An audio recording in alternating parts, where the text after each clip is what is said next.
oftentimes I found anyway, which is quite nice thing with having a few lenses in the cupboard, is that if I get a bit stuck, I just put something random on and go and make some work, and something will happen eventually. Well, that's the idea. Whether it does it is another thing, as always.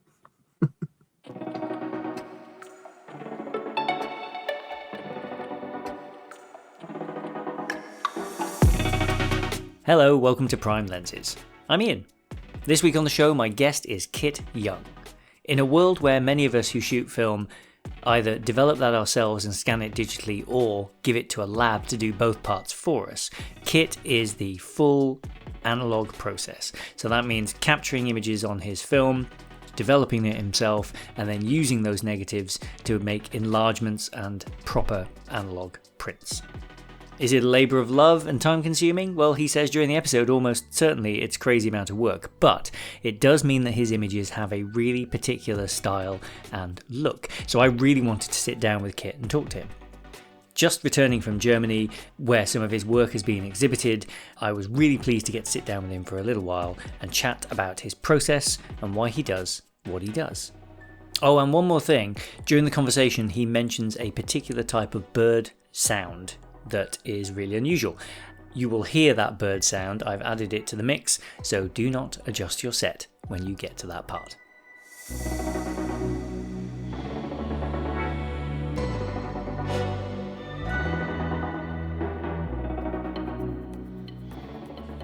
Well, it's good to see you. You're a real person. No, I'm joking. I am. That's the start of the podcast. It's always this kind of social media stuff. It's funny, isn't it? I think I wrongly just presume everybody's a robot, and then I kind of meet them and I think, oh, it's nice. My version of that, Alice and I were joking about this last night because we're going to potentially meet up with a friend who's coming over from the States later in the year, and she was like, "How old are they?" And I was like, I don't know, because I just assume everyone's our age, but like I'm nearly 47, so I shouldn't do that to people. That's not fair. Like, they've got their whole lives ahead of them, and I'm there going, yeah, he's probably in his mid-40s, and they're like, it's I'm always 29. I'm really bad. I can't gauge age at all. It's terrible. But fortunately, my wife is better. I make it easy, see, because I've got the free highlights, so I just make it nice and easy for people to tell. Well, he's got some years on him. You're looking very cool, yeah. Oh, thank you. I've always enjoyed my greys. They came in early, and so I've just kind of leaned into them, really. Embraced it. Yeah, no, definitely. Yeah. Last few years has been the time when it shifted, and you see your reflection in a window, but you catch it out the corner of your eye, and you think it's someone else. And because you still mentally have a picture of yourself with dark hair, and then so there was a period 15 or whatever. Yeah, there was a period of adjustment where I would think a grey-haired gentleman was walking towards me as I approached a reflective surface, and then realise it's me. That was odd. Yeah, it's age is but a number, as they say. Thank you. I like to think so. That's the plan. But yeah, also we should say, or I should say before we get going, happy birthday for tomorrow, because I saw your email today. Yes, thank you very much. I thought I'd invite some people into my dark room for a few, was it 15 seconds, I think, is that all I'm allowed to do, or what I did. But anyway. Yes. Yeah. Thank you very much. Yeah. Well, it's nice to see the darkroom process, because I think the exciting thing about talking to you is that I speak to a lot of people who photograph using film, and then they go and get it developed somewhere else, maybe not by them. They maybe don't process it or scan it themselves. Yeah. And then they get back what they get back. But there is this nostalgia around film, which is, I think, not the whole process. And I really like the way you describe yourself as a photographer and printer. And you understand, and it's not like you're mad and you're self-identifying as an Epson. You see yourself as a producer of analog images, which are unique. And so I think that's a really interesting place to start, if that's okay, is how did you approach this in a way that is so much fuller, I suppose? Yeah, I'd probably start by saying the people who send their film off to be developed, scanned, and then they work in a computer are probably more sane than I am, which is, sure, is probably a wise move. It does take a lot of the stress out of it, and it probably adds a bit more enjoyment in a way. But yeah, I've because I just got back from Munich opening a show there, and I was talking to loads of people. As you do, you sort of same questions are asked, and you kind of think about things. Um, but I've slowly realised that yeah, what the way I do it's not is not conceived as kind of normal these days. I think once upon Mm. a time it was the only way to do it.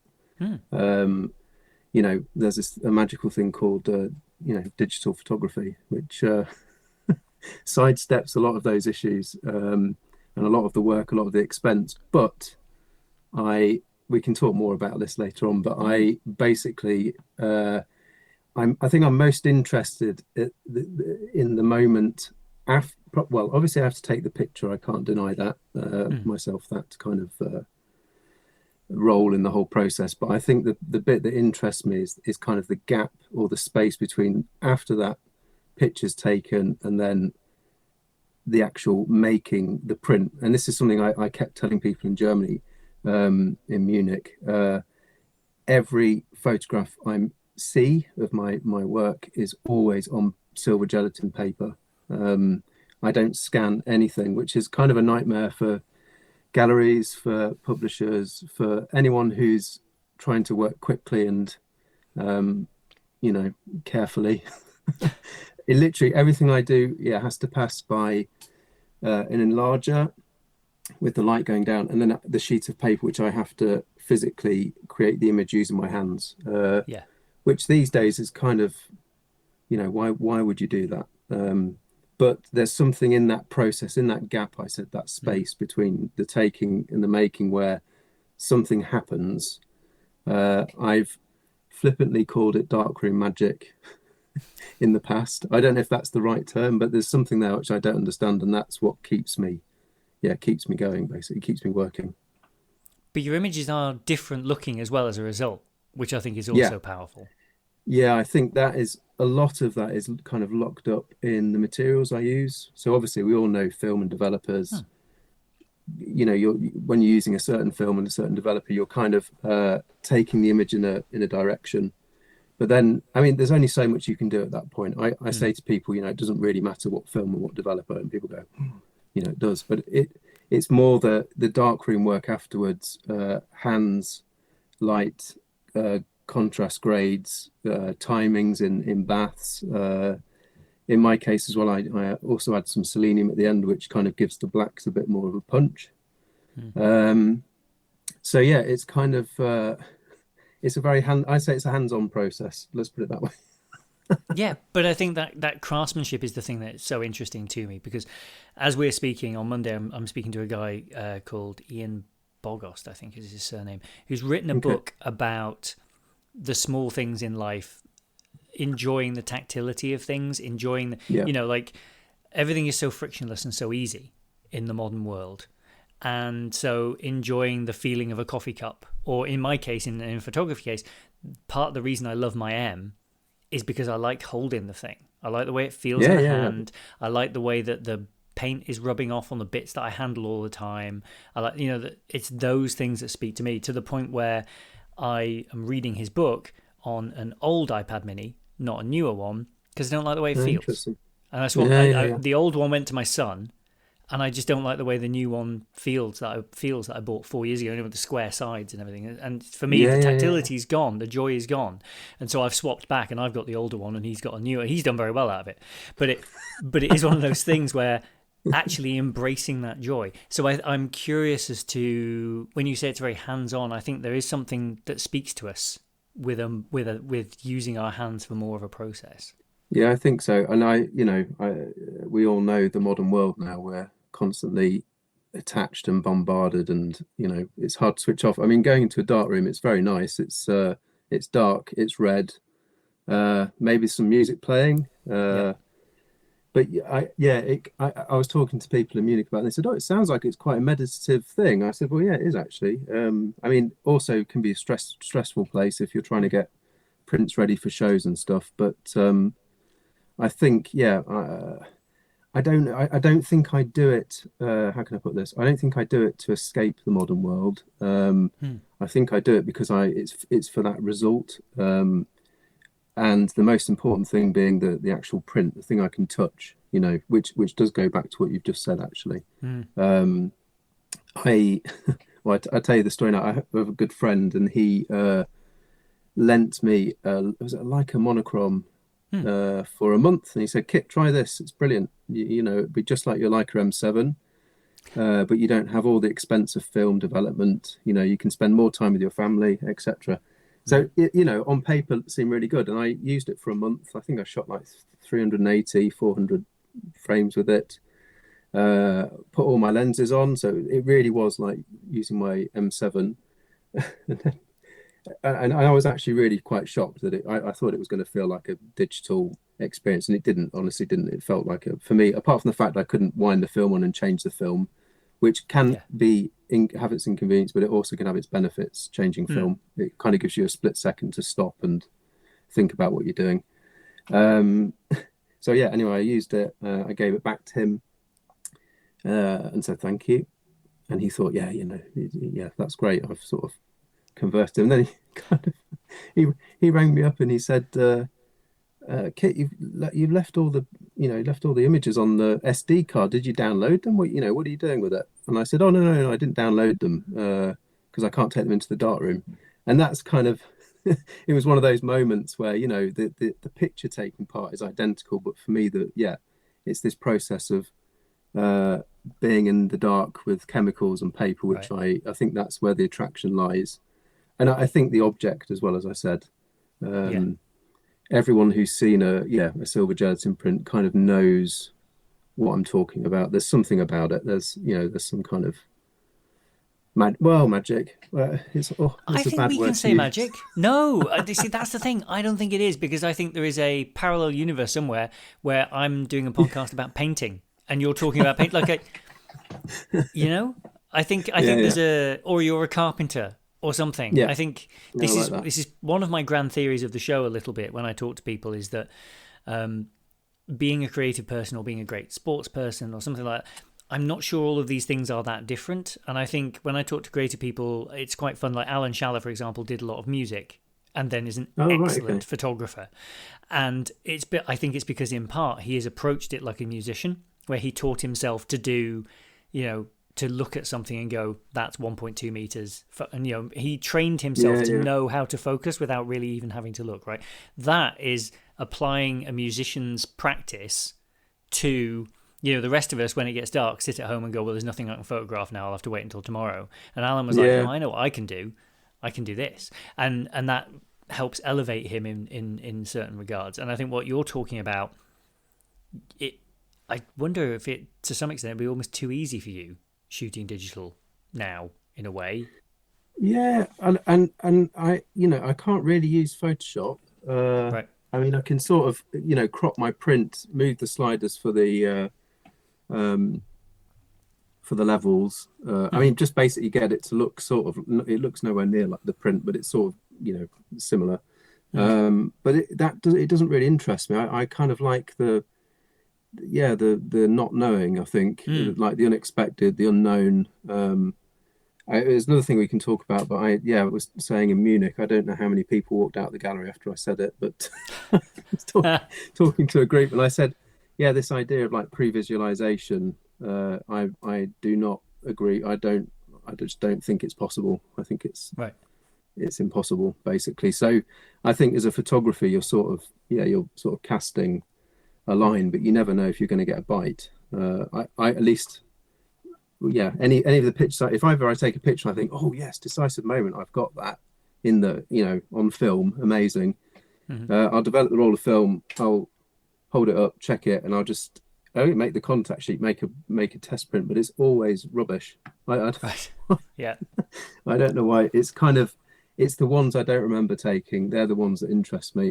Whether that's just the way my brain works, but there's that kind of distance that lots of people talk about with film, from shooting to developing to making the contact sheet, etc. That also I think is important.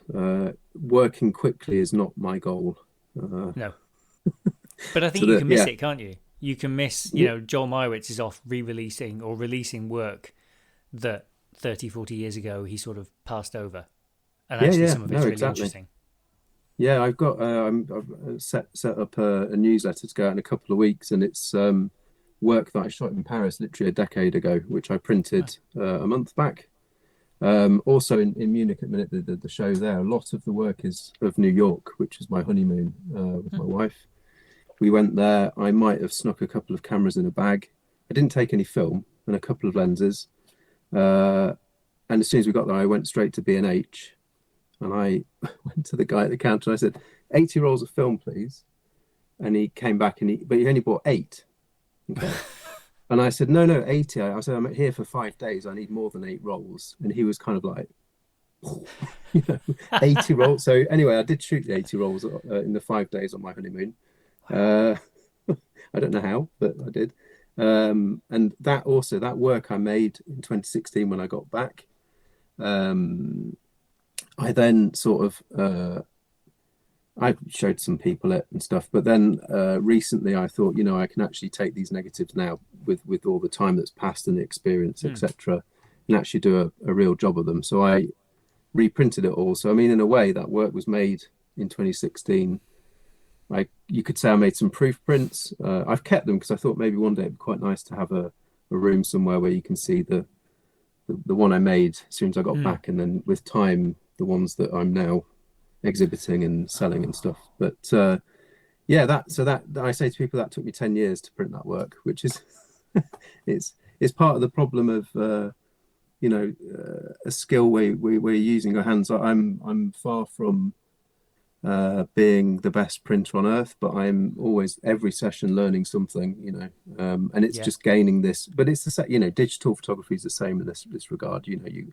You're always learning stuff. It's identical, really, Yeah. the two things. They're just, I think they're slightly different things, but I think they achieve the same goal, if you know what I mean. Yeah, well, the thing you're describing sounds a lot like making a podcast, where every episode I'm learning something different.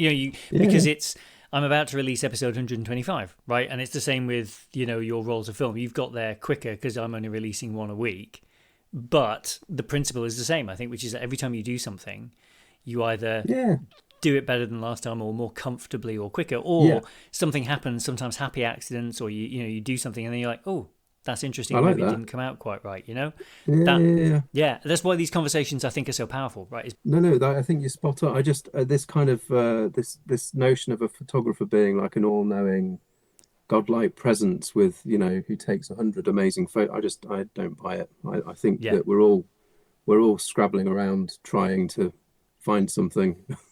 Oh yeah. uh, but yeah, it's interesting. I mean, talking of contact sheets, I can have contact sheets where well, in fact, let's start with the walks I do. I can walk around Paris, and it's happened numerous times for 10, 12 hours, quite literally. Obviously, stopping every now and again because that's a long time to do it. And I actually don't take a picture.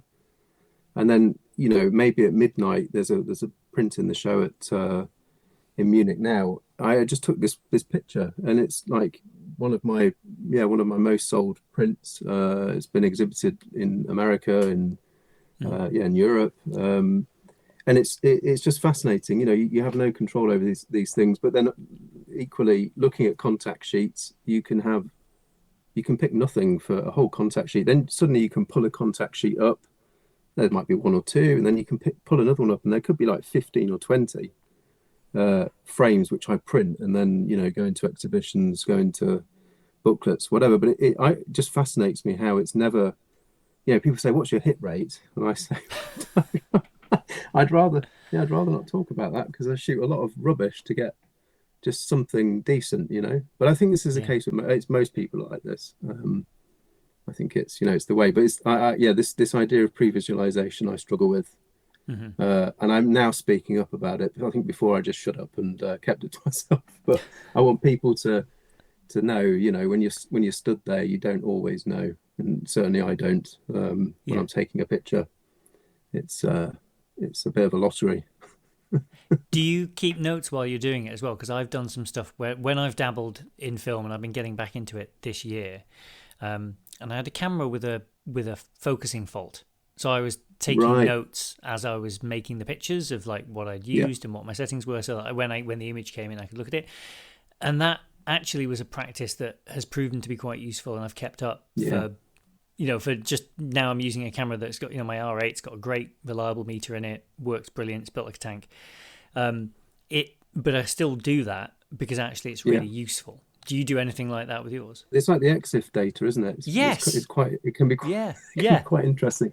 Yeah, I was telling some people last week about my trip to Scotland, and how I think I literally had 20. I think I might have told them 30 kilos, but maybe that's just artistic license in telling of my story. But I think there was 25 kilos of gear, literally on my back in these two big bags. And somebody rightly said, but you can only you can only use one camera at a time. Why are you taking all that stuff with you? And I think this is to answer your question, on the actual rolls of film. On the leader, I use a permanent marker and I write down the lens, the camera. The film I'm less bothered about because I'm basically always using the same film and I know my recipes and stuff. But the gear part interests me because if I have a camera with in the landscape, you point the camera at the sun and you can with a Leica anyway, you can get sort of holes in the shutter cloth, and then it's just ruined. Or not, maybe it could make some great photos, who knows. But but I like to sort of keep track of what I've used for what. So I do carry a lot of, I mean, if somebody could have taken a picture of me walking across Rannoch Moor with literally 5 Leicas around my neck, all with different lenses on, a bag of film. Did I have a tripod? I might have done because it was like 5 a.m. Right. It doesn't look. It looks strange, Yeah. Obviously, working in cities, I don't want to be seen. I also know in the landscape there's generally nobody about. Yes. So nobody looks. But I like to keep notes on the individual canisters. Then when I've developed the film, hang it up to dry. I can read those notes, and I transfer them to the negative sheet. Then, if you see what I'm saying. Yeah. No, I totally do, and because it is, the digital equivalent of that is that when I shoot with a lot of M lenses that I've got, they're not coded for the body, so the camera doesn't know. Okay. So for example, my beloved Biogon C35 that I love, that I'm making a little documentary about with Zeiss. That lens, I've got a little marking kit, so I've marked it up like it's a 35, right, okay. But the body thinks it's a 35 f2. And then I go in and use a little tool afterwards to modify the EXIF data so I know it's that lens. And I even put the serial number in case I ever get another copy, and then I've got 2, and then I know which one I was using for what, just in case. I don't know. But I'm building up that library of data as well. And it means, especially with that lens, because I talk about it so much on the show, anytime it gets mentioned online, I am summoned like some terrible genie. And people tag me now on Reddit and threads and things like that. And they go, you should talk to Ian Farrell about this. And I jump in, and it means I can really quickly bring up images I've made with it to say, look, I do think there's something special about it. I do think it works. It's the equivalent of that, I suppose. Incidentally, Rannoch Moor, I've been across Rannoch Moor. Alice's folks live around there. I've done the Buchel Dash. Right, okay. You go across the moor, up the Buchel, wave, come back down and go back across. That was a long day, but it was good. I wouldn't want to do it with 25 kilos of Leica gear. No, I didn't. Yes, crucially, I did not do that. Is that where your photo of the deer with the mountain and hill in the background then was? Yeah, that unfortunately has a less dramatic story. There's the car park there at the King's House. Yes. And it's quite funny. I've shown it to a few people when I've been at openings and stuff. But I was there with a friend from Glasgow, and he's got this photo of me. I was petrified of approaching that deer because I think I was using a 35mm. Wow, you were close. So he actually took a picture of me taking the picture. So it's really quite funny. So I kind of look like this really scared British guy, but my photo looks like this powerful encounter with nature. I mean, it was, but also I was feared that it was going to just maul me and take me off into the black corries somewhere, But it just so happens around that car park there are a load of deer, and they're just waiting for peanut butter sandwiches and McDonald's wrappers. I don't know. But so it was fun, but it was just one of those. It was I'd arrived in Scotland when we went there, and it just, for me, that was like the start of my trip. So it was it's a special special place. Although, yeah, the kind of the behind the scenes photo and the story make it seem less less grand. Yeah, but I think that's the magic of this. I've photographed a deer on the other side of the moor, at Rannoch Station, because quite often, similar thing, Right, yeah. they're quite often just milling about, and they're fairly Yeah, tame. yeah. Or they're not tame, but they're not particularly frightened of people. And so you can get quite close to a deer. And I think I've photographed them with like a 50, not being, not too far away, but not, you can get fairly close. Yeah, which yeah, is yeah. good. Yeah, yeah, no. It's I had an experience afterwards actually, and this kind of I guess this might have reset my memory a bit until my friend showed me the behind the scene photo, and then it all came flooding back. But I was out on the Isle of Skye, and I generally wake up when it's dark when I'm doing these trips because I want to sort of get going and start walking. I want to be in darkness. I quite like it. I went outside and there were these birds drumming. I don't know if you've ever heard a snipe drum, but it's a very weird noise if you've never heard it before. It kind of sounds like a UFO.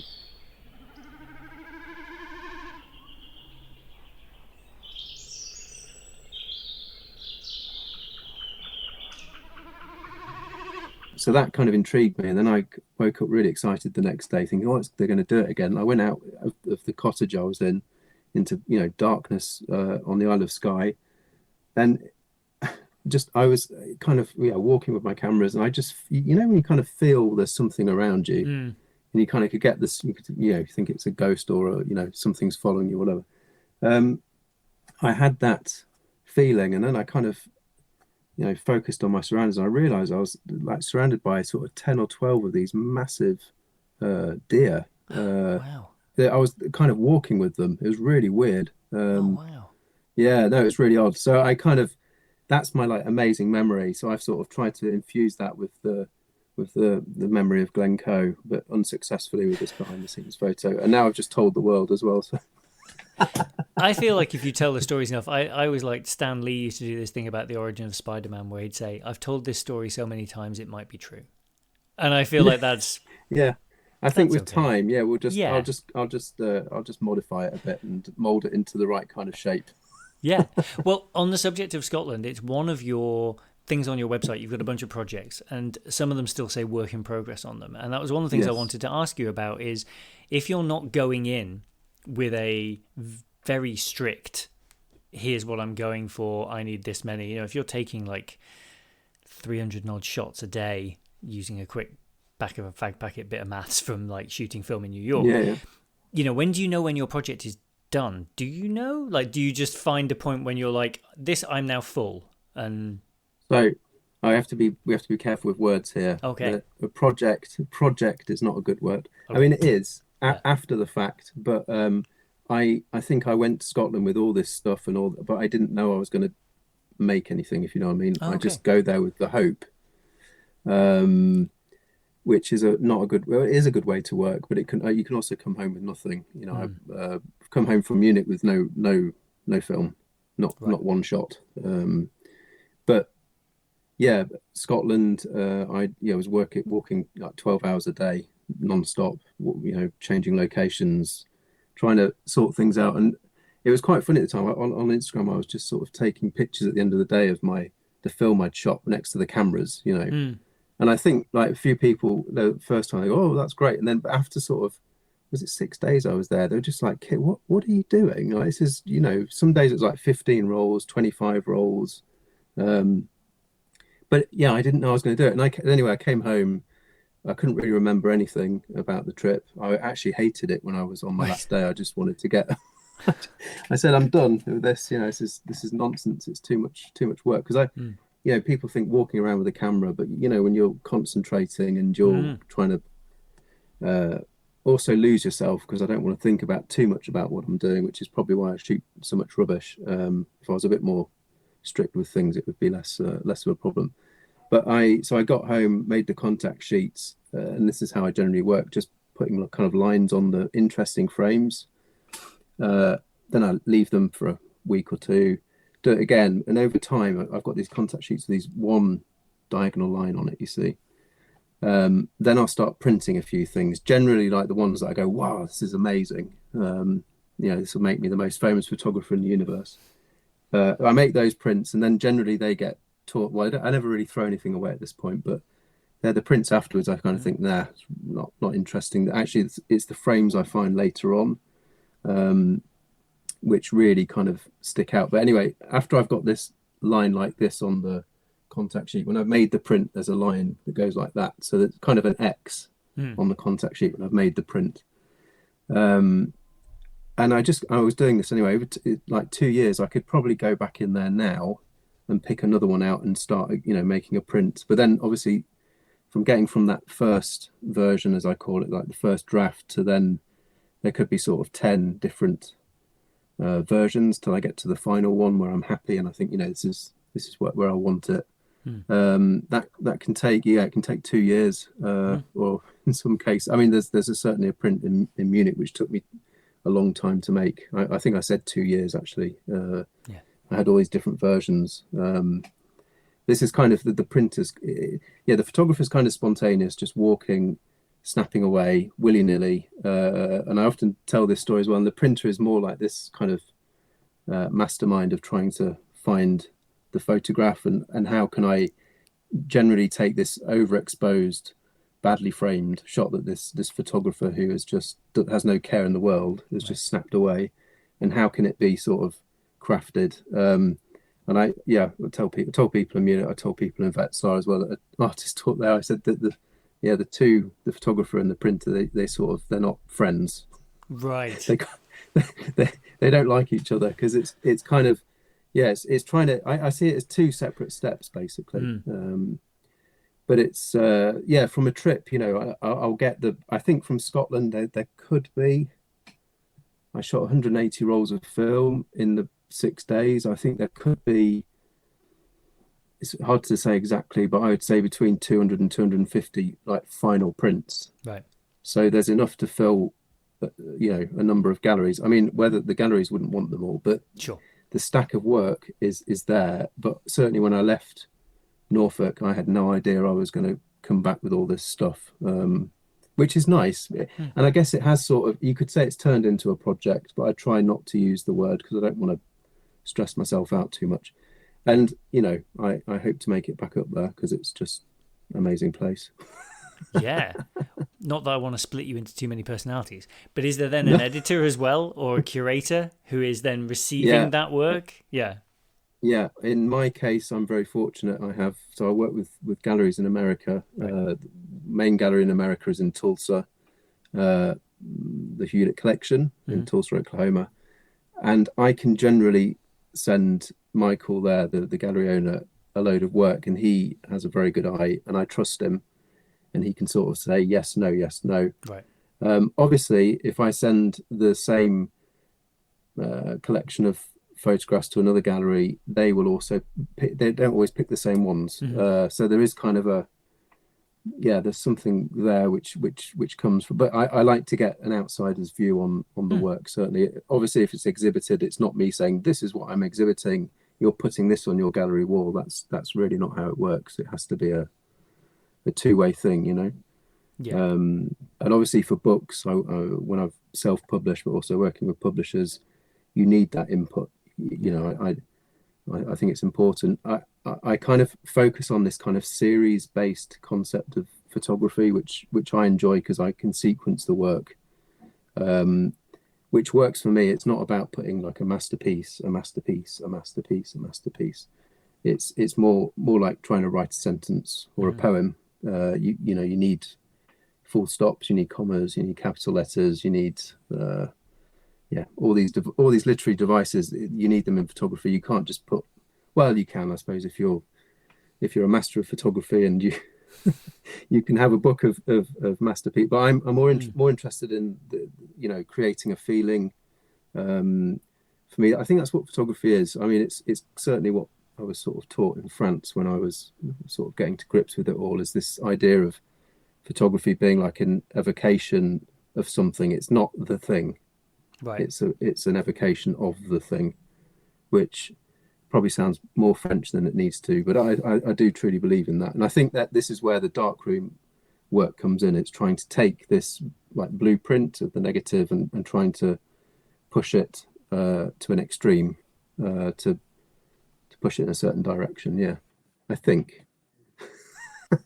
Look, it's all work in progress. The nice thing about doing this, and Yeah, I want to make the show for 20 years, is that I will have people come back hopefully, and then you can go, and then hopefully people go, that thing I said, nonsense. Let me tell you, like, nonsense. just rubbish.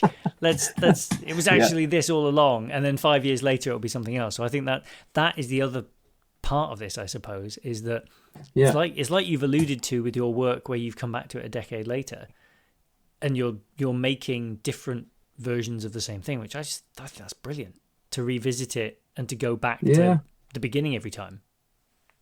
yeah. And I have this kind of I can't remember if I said it in a Leica. I think there's a Leica blog coming out soon. Mm. But I often have this kind of, I often, when I'm in the darkroom, maybe it's this kind of, this split sort of photographer and printer, but I often kind of see negatives. I think, wow, I can't believe I saw that. Like, I don't remember, I kind of remember being there, but I can't believe I pressed the button then, Yeah. Which, yeah, I guess that, I try and, it's a funny feeling.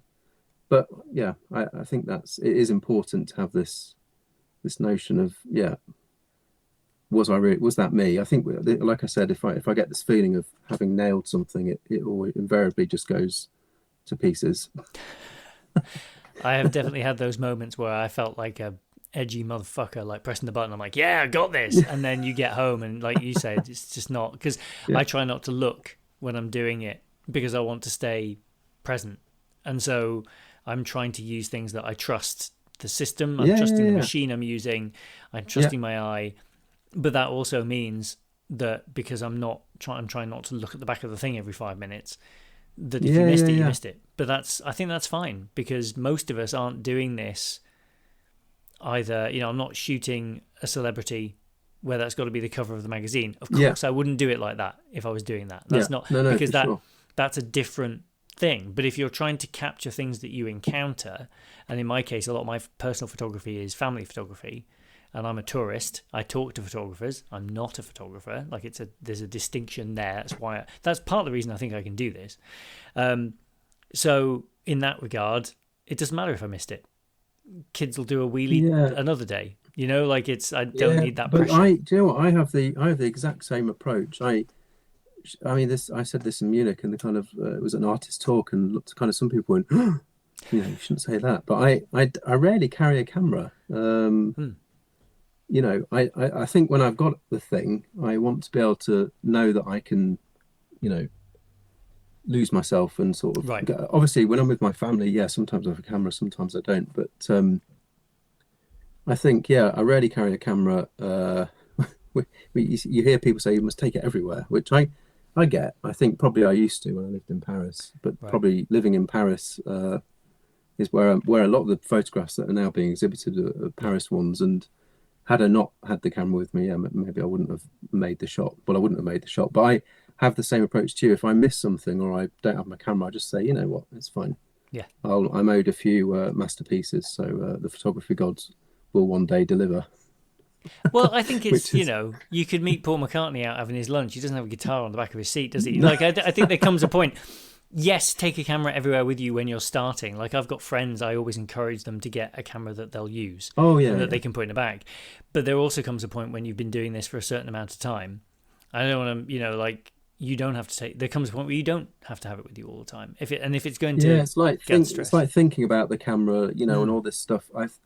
I can't be too flippant about the taking the photo part. Like, it's very important, but I think my brain now is at a point where, I don't know how many rolls of film I've shot. I think my Michael in Tulsa's worked out. He worked out how many contacts. I know it's a lot because I can see it, but he worked out and he was like, "That's crazy." But I think, yeah, with time, these things just becomes like part of you, yeah, and you work instinctually, don't you? I yeah, think. yeah. I mean, give me a camera I don't know, I'll get there. But I mean, Mm, the thing is with the Leicas, they're all pretty much the same thing. yes. Some have light meters, some don't. Yeah, some are quirky, some aren't. But I mean, they're all the same. They work. It's Mm. the thing people don't talk about so often is kind of the brain operating. which sometimes falters. But anyway, that's another story. Yeah. Do you, when you're using your M though, because I feel like anytime I use anything else, I'm so used to driving something so basic, if you like, that if I get into Yeah, anything else, then suddenly I'm like, oh wow, this is easy, yeah, yeah, and I don't know if it's good for me because I feel like the challenge keeps me sharper. You know, I have to yeah, focus this thing. Like it's a bit like a motorbike. A motorbike doesn't do anything yeah, without someone on it, and I feel like a yeah, manual focus camera is like that. yeah.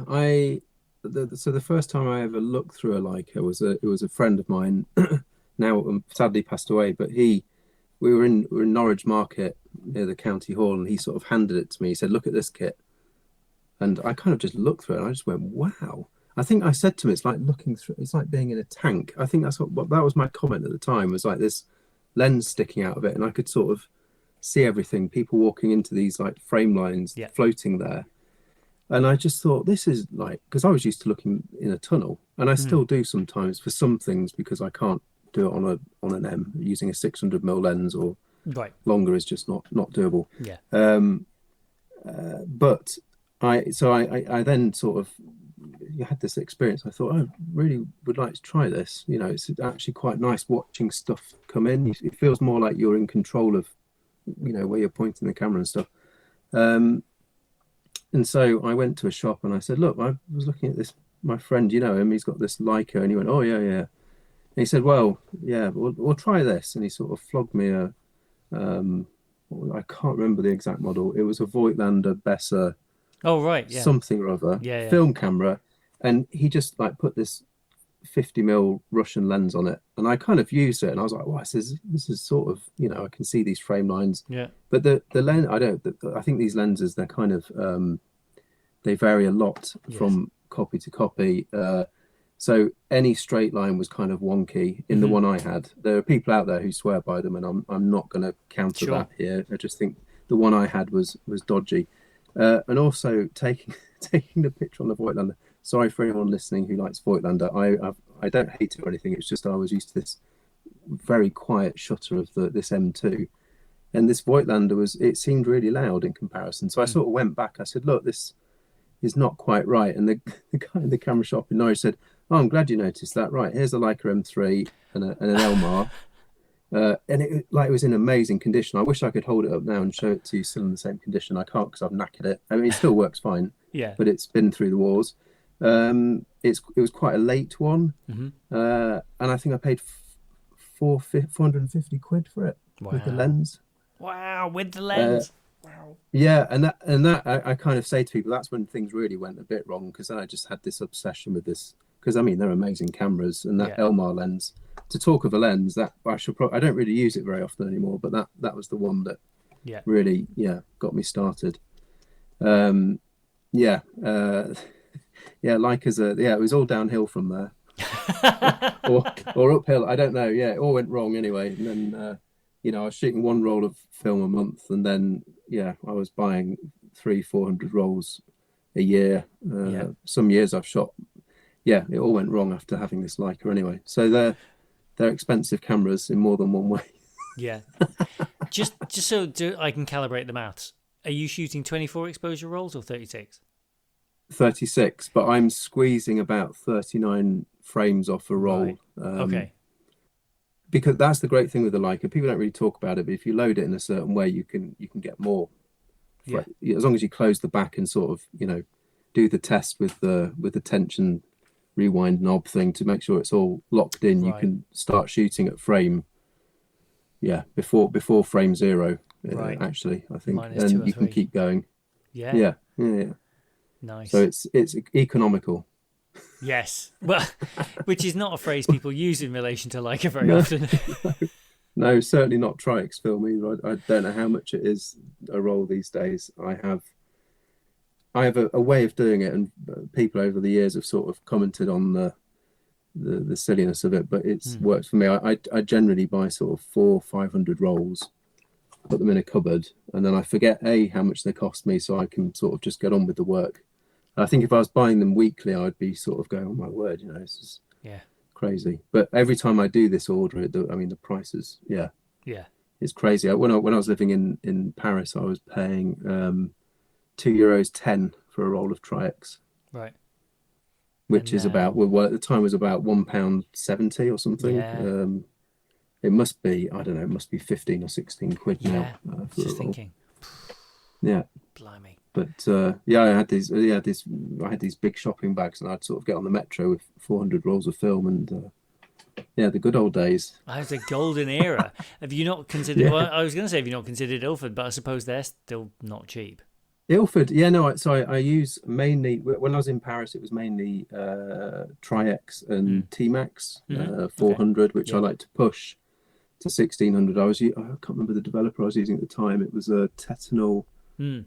Was it Tetanol Ultra Fan Plus? Anyway, the aim of the game was to try and get um, the T-Max to sort of appear. There was this film around when I first got into it all, and it then disappeared. That was called Fuji Neopan Mm. 1600. Um, I don't know. I might have probably bought and shot like 40 rolls of that. Then they sort of said that's the end of that. So you kind of think, well, this happened a lot since I Mm. started, because I haven't been doing it forever. These products then always disappear. So I was trying to replicate that, but then coming back to England, not being in Paris, living in Norfolk, I started working more with landscape. And I, yeah, was using a lot of Ilford HP5 Yeah. and FP4. Yeah. Again, which the FP4, I quite like to push it, Yeah. like rate it at sort of 60 and push it to 250 and then develop it. And yeah, I mean, you get very dense negatives, but there's a gorgeous sort of grain to the images. There's also a few prints in Munich now which were made with pushed HP5. Right. But I mean, these days generally I try to just, like Scotland is all Tri-X. Yeah. Yeah, New York in 2016 was all Tri-X. So I don't want to. I can use whatever, and I think in an exhibition, if you put Tri-X next to, it's fine. Like it Yeah. all looks good. But I think if you would ask me my favorite film, I probably would say Tri-X, Yeah. which Ilford won't be happy about, but it's the truth. The heart wants what the heart wants, man. Yeah, exactly. You know, Exactly. Leica sent me an SLP, sorry, to try recently with the new SL3, and everyone on the internet is falling over themselves to say how good that camera is, and it just didn't work for me at all. I mean, it's brilliant, right? It works perfectly, does everything as advertised. There is nothing wrong with the camera. I just really didn't like it. I just didn't get on with it, and so there's not a lot to say. It's like, well, that's not the camera's fault. And if someone shoots, I was talking to Jason Roman about it, and he was like, I can't imagine shooting with anything else. And I was like, well, I can, unfortunately. And so it's if it doesn't speak it's to you. amazing, isn't it? Yeah. Everyone seems to have their preferences, and I think some certainly, yeah, with gear, some things kind of reach this cult status because X person uses it or whatever. But yeah, I think at the end of the day, we're all just, yeah, we all have our own preferences, don't we? I think when you sort of when you peel the layers back. In fact, you asked me to think of 3 lenses, and so it's actually a question I was asked in Munich. My favorite, obviously being in the Leica gallery with the shop, the store just next to it. Probably my favorite.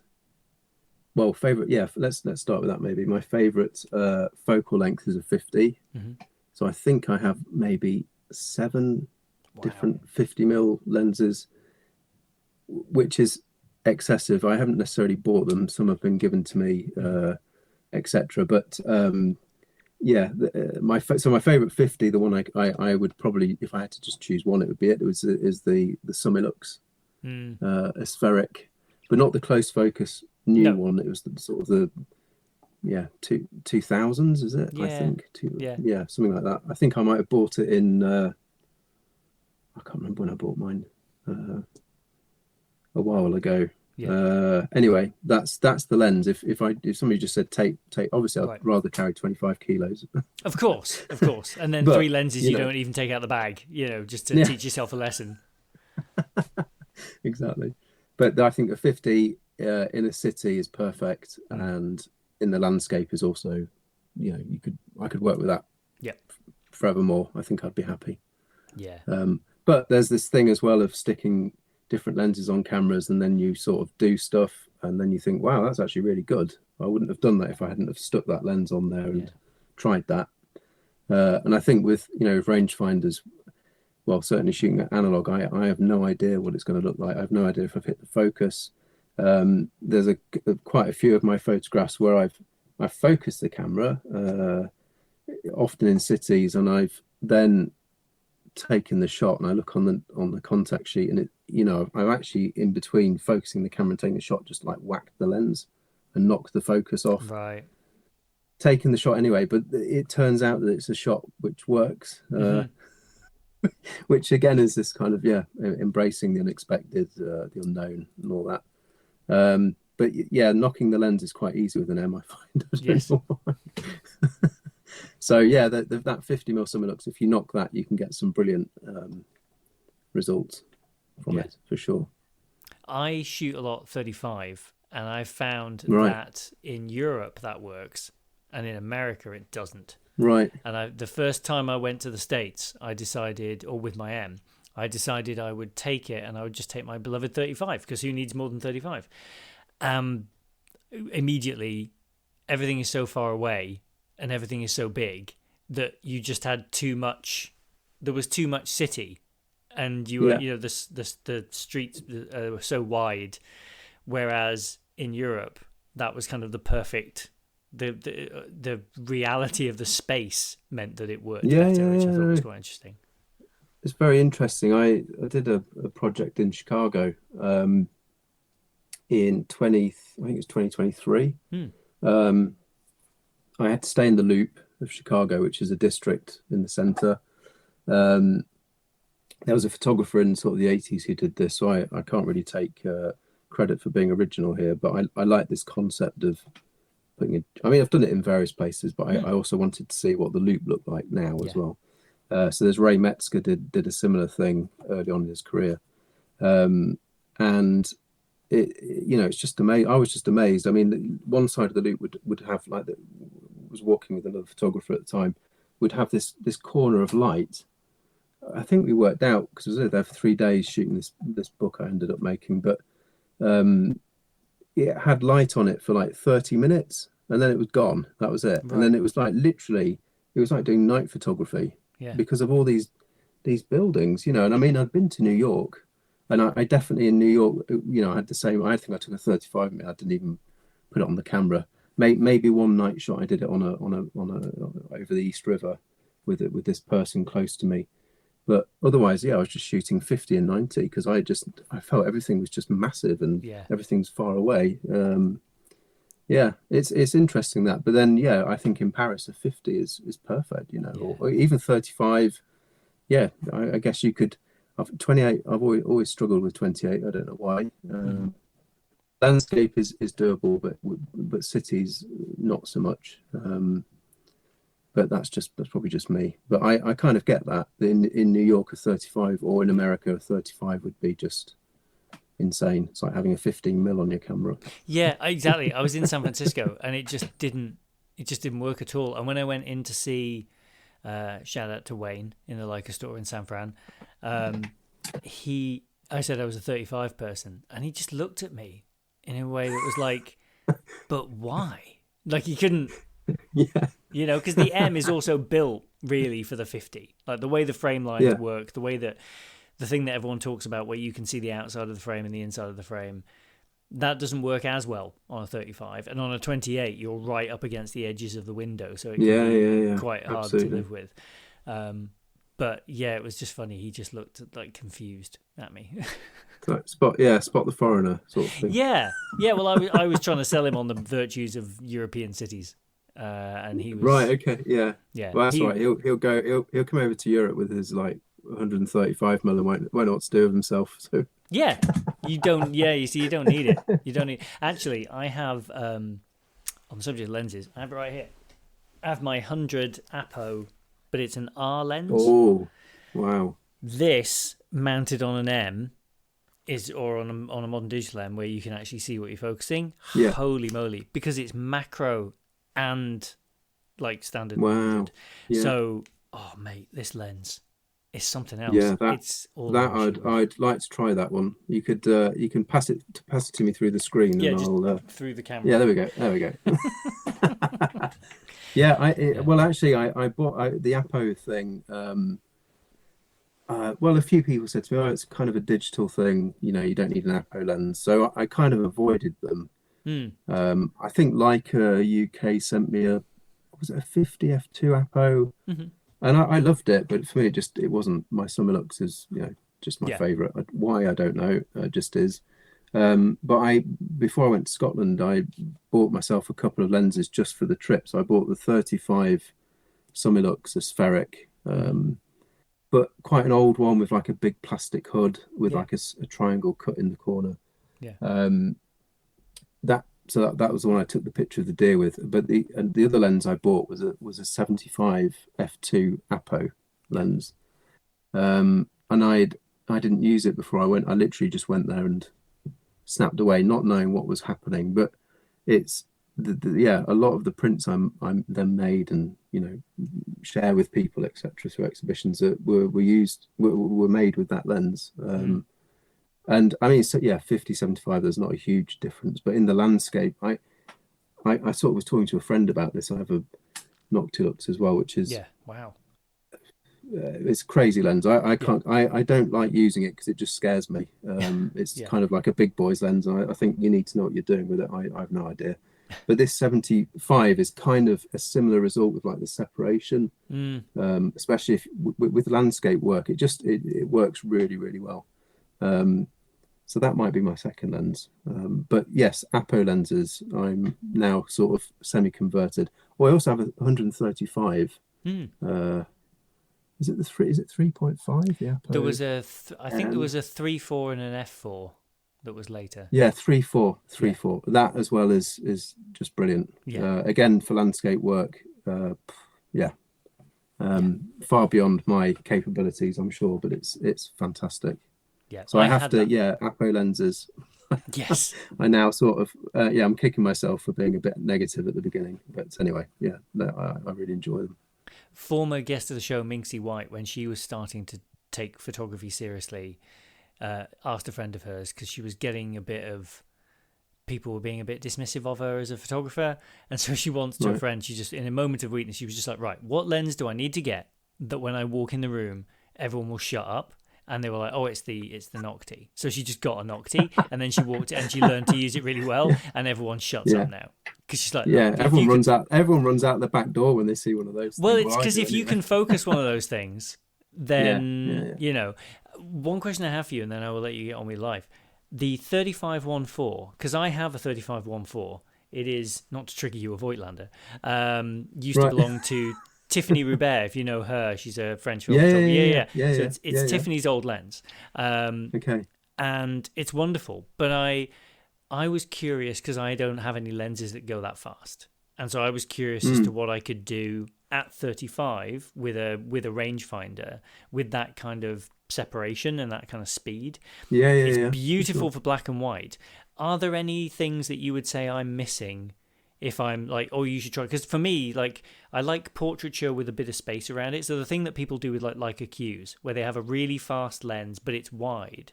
And so you sort of make a portrait of someone with a bit of background separation, but there's a lot of the scene. Is there something that you find that you use that for, or do you actually just like it stopped down, and is it the rendering in general? Well, actually, I was using the Noctilux in London with my friend Pete Gardner. I've walked around London with him loads of times over the years, and I think on one walk I just took this Noctilux. I thought, just use it, and I think I had like FP4 in there, but it so transpired at the end of this day walking together, and I developed the film that I was just shooting at f16 with high. So I said, actually, this is actually pretty good at f16. I mean, it's complete waste of a lens. but that just avoided all problems. But Yeah. yeah, I think the Summilux I used to push film a lot, and I try not to anymore. I just try and have it all the same. Just makes developing Right. Yeah. easier. But that just gives me a bit more flexibility. When it starts getting dark, I just open it up and Mm. or find a rock to lean on, or Yes. whatever. Yeah. So I don't know. I think yeah, I'm not very good at guessing the results of these things. Yeah. It's yeah, I think not seeing what I'm doing is kind of where the magic is. Yes. But a lot of these lenses, sort of f4, f5.6, that they're sweet spots for sure Yeah. with making urban, well, and landscape work too, actually. The To be stuff fair. with the Voigtland that I've really enjoyed shooting, and I sent a print to a friend of mine actually recently, Tom, going to Australia. I shot it on a very grey day up near Loch Ness, and there was some Oh wow, landscape there. It was fantastic, and shot a bunch of stuff up there, and it just looked magic in black and white, yeah, and it just made some really great black and white, high contrasty. Your mate with the mono would have loved it, yeah, and that was like, because I've been waiting. Tom sent me a print years ago, and so I've been waiting to make a print that was sort of very Scotland to send him in yeah. return. You know, That sounds like it's up there. Yeah, for yeah, sure. it was great. I'll I send you. I I, I think it's brilliant though. This kind of yeah, using gear, and but sometimes these shots we take, and then suddenly this lens or this, whereas in my case this lenses, the cameras are pretty much the same thing, but Mm, the lens kind of, yeah, it's like I would never sell this lens. yeah. It makes amazing work. I had a friend in my friend, mentor in Paris, Gerard, once lent me a preaspheric Summilux 35 1.4. One, I'm trying to think what it. I can't really remember because I've only used it this once. But I went out and I just shot all this work with it for a day or 2 days. Mm. We were walking around Paris together, uh, and now it's a lot of those images are what I exhibit when I show Paris work. So for me, Oh this wow. lens, it's not mine. It was it was literally borrowed off a friend. Yeah, But for me, it's just kind of like it's legendary. This legendary lens, which I know I never owned, and I sort of said yeah, to him, never sell it. If you sell it, tell me. yeah, And I'll buy it off you. But it was just, yeah, it's amazing. I kind of anyone who has that lens now, I go, oh, yeah. that's a really good lens. But it's just down to experience, I think. Yes, yeah, and also an element of the stars aligning sometimes for the Yeah. work Oh yeah. to happen. You know, like it's. I have to remind myself. Sometimes I put my 50 because I'm such a 35 boy. I put my 50 on sometimes, and I pick it up and I'm like, oh, I wish this was my 35. And it's like, stop being stupid. Like that is also an incredible lens that people would Yeah. give their back teeth for. It's why I turn up here most weeks and talk about my one camera rule. Because if I was to turn up here every week, Kit, and go, I shoot with an M11 and need all these other things, a lot of Yeah. people listening would be like, shut up. Like you have this Yeah. one No. amazing camera, just go and use it, you know? So, Yeah. yeah. But in the case of that preaspheric Summilux, it's a lens I used once. I made all these photographs which Mm, people are buying and exhibiting them. I didn't even, I could say I didn't know what I was doing with it. It was yeah. complete fluke. I couldn't think, oh, I was gonna, if I do this here, it will do this to this, and no, I was just willy-nilly. But I think oftentimes I found anyway, which is quite nice thing with having a few lenses in the cupboard, is that if I get a bit stuck, I just put something random on and go and make some work, and something will happen eventually. Where it's well, that's the idea. Whether it does it is another thing, as always. That is the quote. That is the That bit that is the will be quote. in Yeah. that will be the trailer. Brilliant. Oh dear. Well, with that, I will let you get on with your life. But for people listening who maybe don't know Kit Young, where can they find a bit more Kit Young? I would suggest my website, so www.kityoung.co.uk. I'm also on Instagram, kityoung, all lowercase, 135 in the number format. You can also check out at the minute the Leica Munich, if Leica Gallery in Munich, if you're there, there's some work on. And if you're in Wetzlar, I also have a print on show in Wetzlar as well until September, and Munich's running till October. So if you're in Germany at the minute, it's a good time to see the actual physical prints. Oh, So amazing. yeah, I'm hoping to get over there. I'm hoping to catch up with the Silver Grain folks stroke White Oh, Oaks brilliant! folks. Yeah, So I will have an excuse to amazing, be not far from Wetzlar. So if I'm there in time, I'll go and see it. fantastic. Yeah, cool. Well, thank you so much, mate. I really enjoyed that. That was brilliant. No, thank you ever so much. I appreciate your time and asking me to appear, Oh, which of is, course. it's a great honor. Thank you.